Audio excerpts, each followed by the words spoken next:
Então, nós estamos iniciando o segundo tempo da aula de hoje, do dia 28, aonde vamos estar falando sobre a importância da memória. Então, eu vou estar compartilhando. Professor, Oi. uma perguntinha assim, meio sem nada a ver com a aula. Uhum.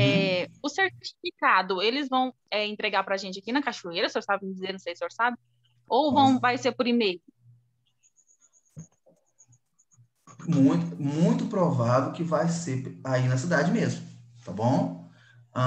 Igual até no início da nossa aula, né? O Marcos, por exemplo, o Marcos e o Genivaldo me questionaram isso. A direção mudou e a nova direção está empenhada em esse certificado em atraso. E eu já questionei eles sobre isso. Então, ou seja, eles já estão cientes que vocês querem o certificado o mais rápido possível. E quando terminar essa turma, eu não vou ficar cobrando. Nós não vamos encerrar o grupo de imediato, tá bom? E quando terminarmos, eu vou pegar informações de prazo para entregar o certificado. E uma coisa que eu falei muito com eles no início da aula, do certificado, atualmente o certificado é importante no emprego. Até o Marcos depois entrou na conversa. Por exemplo, o Estado não vai ter concurso público mais, não. Vai ter um ou outro, algum concurso ou outro que é mais obrigatório. Na educação, tão cedo vai ter concurso. Vai ter concurso. Tão cedo. Principalmente, Marcos, que Oi. houve uma mudança da lei do ano passado, porque até o ano passado, o professor podia ficar 3 anos no Estado, tinha que afastar e ficar 2 anos fora, depois voltar de novo. O que aconteceu agora? Agora, o prazo é 5 anos e o professor só fica afastado 1 ano. Aí, é bom, hein? Qual que acontece? Só que tem muita escola que professores, mesmo sendo 3 anos, os professores ficavam 4, 5, 8 anos. Por quê? É falta de professores. Tem regiões que não tem professores e tem regiões que o professor não quer ir para lá. Aí o que acontece? Aí aquela vaga de professor, eles seguram o contrato daquele professor por mais tempo.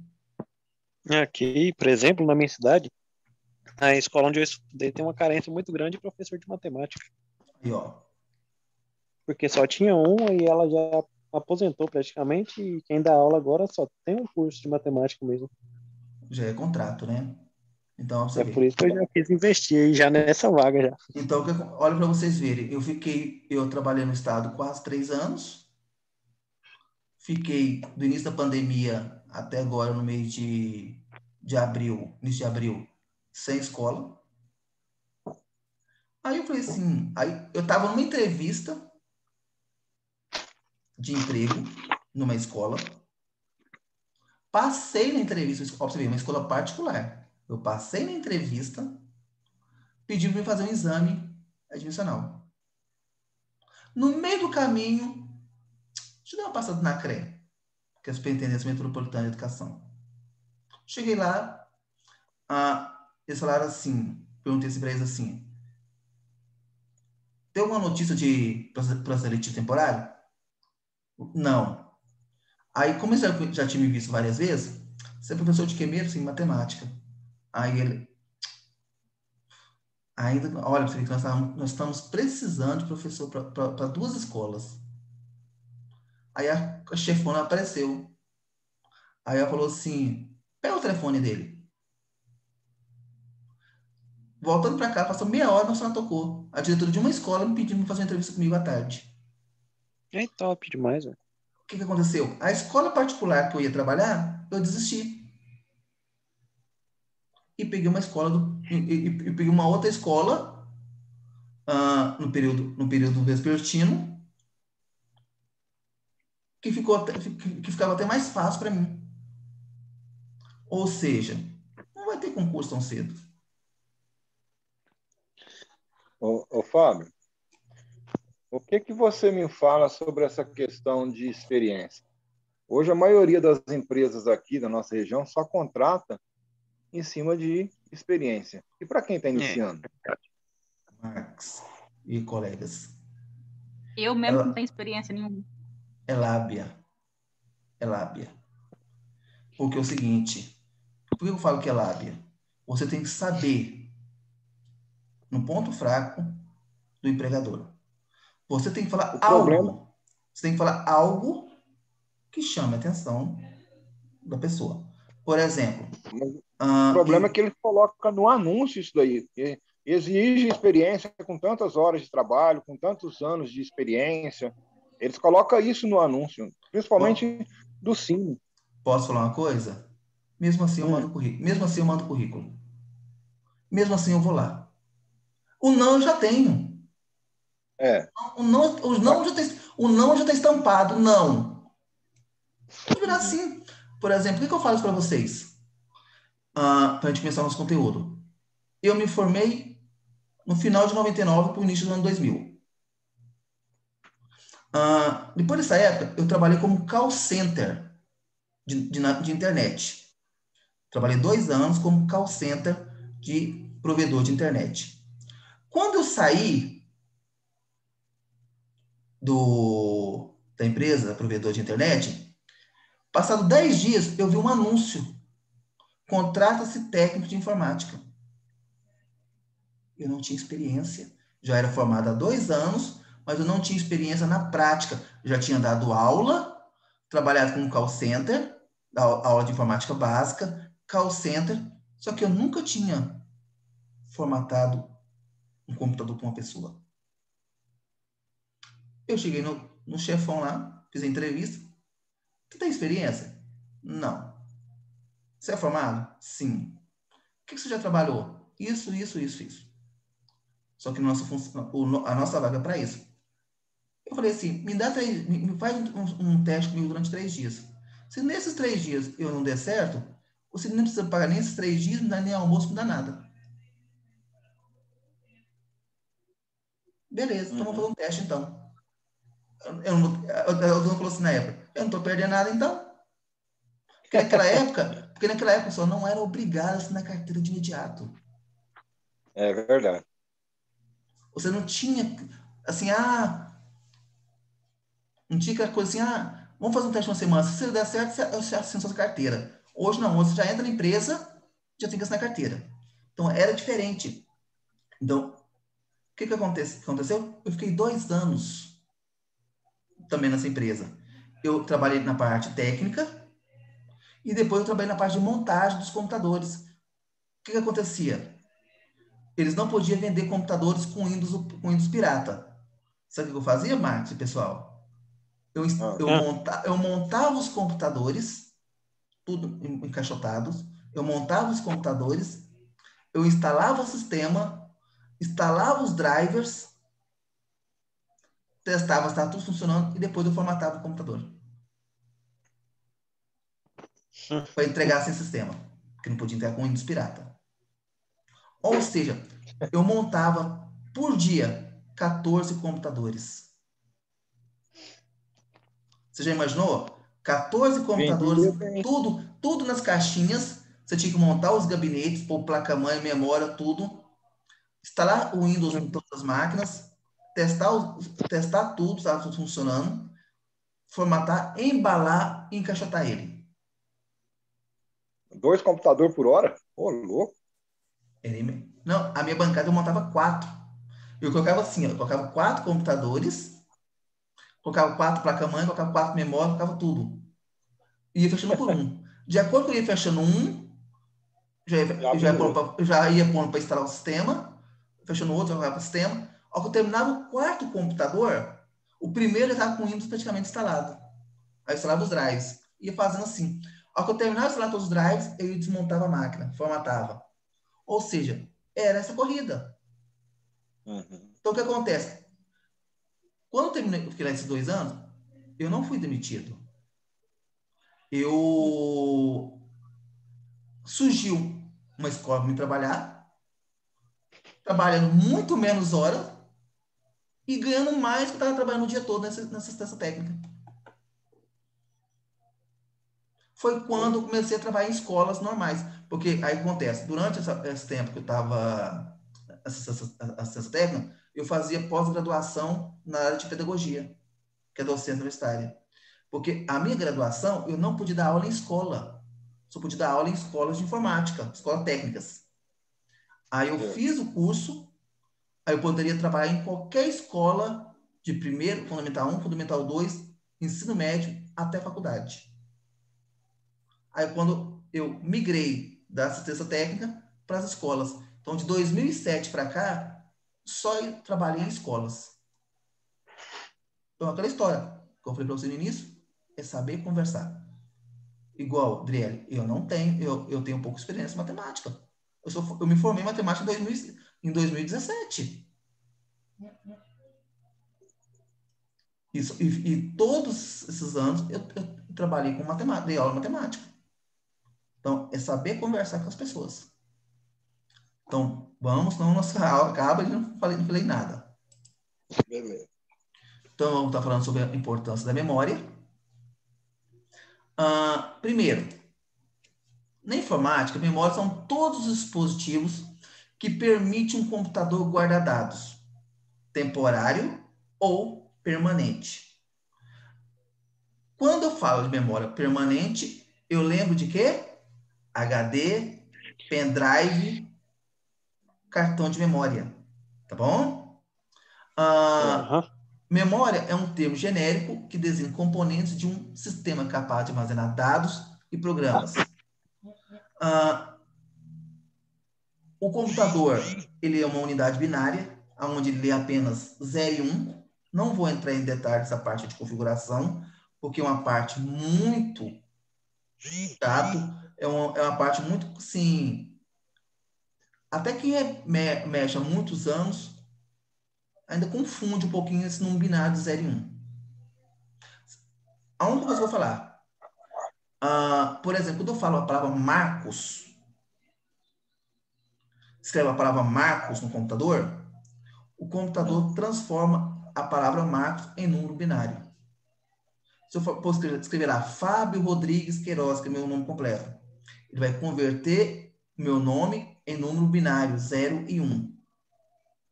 Aí vem aquele tal de potenciação, 0, 1, 0, 0, 1, 1. Então, aí essa parte de configuração binária. Eu já dei uma olhada nisso aí, já que uma vez nós colamos na prova usando isso. É? Ok. O que você achou quando você viu esses binários? Eu achei bem difícil. Nós aprendeu por curiosidade mesmo, porque era divertido na época. Uhum. Imagina, você transformar uma linha inteira em um binário. E lembrando, pessoal, que número binário é Fábio, Rodrigues. Aquele espaço entre Fábio e Rodrigues, o espaço também é um número binário. Ou seja, é uma parte bem mais complexa que vocês imaginam. Por isso que eu nunca quis entrar nessa área de programação. Na internet você acha os transformador. Você escreve alguma coisa lá, ele transforma ou transforma de volta. É a unidade mais simples possível, né? Um sistema que armazena apenas valores e não pode formar base de um sistema de memória. Lembrando que no binário, ele lembra a gente de números decimais, né? Então, o que acontece? Depende da palavra, ele vai ter 0, 1, a primeira letra, a segunda letra 0, 0, 1, 1, terceira letra 0, 0, 0, 0, 1, 1, 1, 1. Ou seja, você pode perceber que ele dobra de 1 para 2, de 2 para 4, de 4 para 8 e assim por diante. Então, é um pouquinho complicado essa parte aí. Então, memórias são basicamente, existem dois tipos de memórias, basicamente, né? As memórias voláteis, que perdem seus dados com ausência de energia, que são aquelas famosas memórias de computador. E temos as memórias, cadê aqui? Não voláteis, que são o famoso HD, cartão de memória, e assim por diante. Ou seja, são as memórias que vocês vão gravar. O arquivo fica permanente no computador. Certo. Então, nós temos a memória principal, são memórias que o processador pode endereçar diretamente, sem as quais o computador não precisa funcionar. Essas memórias fornecem uma ponte entre as memórias secundárias e a função principal de conter informações necessárias para o processador num determinado momento. Ou seja, tudo que você digita no computador e você não salva, ele utiliza essa memória principal. Ou seja, ele está sendo utilizado. Se acabar a energia ou você não salvar, o que acontece com essa memória? Apaga. Ele apaga, ele volta de novo para o sistema. Temos a memória secundária, são aonde são guardadas as informações. Quando eu falei para vocês de pendrive, de HD externo, tem um outro tipo de memória secundária. O CD-ROM, DVD e o Blu-ray. Blu-ray. Por que são memórias? Também são memórias secundárias. Os documentos estão armazenados dentro dele. Como é que ele vai perder? Se o CD ele arranhar, não é verdade? Se você não estragar ele, a mídia, ele fica por anos e anos com você. Então, a memória secundária é essa. Além de você carregar no computador, você pode também passar de um computador para outro em forma de CD, DVD e Blu-ray. Até aí, tranquilo? Sim. Lembrando que nós temos hoje, eu só não vou ler tudo, só estou apanhando as partes principais, porque se fosse para ler, eu mandava para vocês e vocês lerem o conteúdo, né? Então, vamos entrar mais na parte prática. Hoje nós temos os famosos discos rígidos, que nós temos vários nomes destinados a ele, disco duro, HD, e assim por diante. Hoje, geralmente, os HDs, ele varia de 500 GB para mais. Eu ainda nunca vi um HD de 3 terabytes. Eu já vi HD de 1 terabyte. Ou seja, um HD de 1 terabyte equivale a 2 HDs de 500 GB. 3 terabytes equivale, então, a 6 HDs. Sei. Lembrando, pessoal, eu não aconselho HDs muito grandes se você não utiliza muita coisa. Professor, mas eu gosto de armazenar muito, eu gosto de ficar baixando coisa. Eu aconselho, notebook nem tanto, tem jeito, mas computadores, se você gosta de baixar as coisas, gosta de mexer em coisas, futricar, eu já vi que o Marcos gosta, por exemplo, de fazer isso, compra um outro HD e põe no computador 2 HDs. Um HD apenas para o Windows ou para o sistema operacional, Linux, e assim que você utilizar, e deixa um HD para documentos. Por quê? Quando você faz dessa forma, se você quer formatar o HD, você desconecta o HD que está os documentos e formata o outro. Ao que você formata o outro, está instalado o sistema, você conecta o cabo novamente e ele detecta a outra unidade do HD, o outro HD. Ou seja, você nunca vai ter o risco de ficar perdendo os documentos. Porque se tiver tudo junto, né? Aí você tem que ficar selecionando o que vai pagar ou não, dá muito mais trabalho. Então, vocês perceberam que uma das aulas minhas, eu mostrei lá para você lá, CD, documentos, CD, documentos, CD, documentos. O que acontece? Vocês viram que eu criei várias e várias pastas.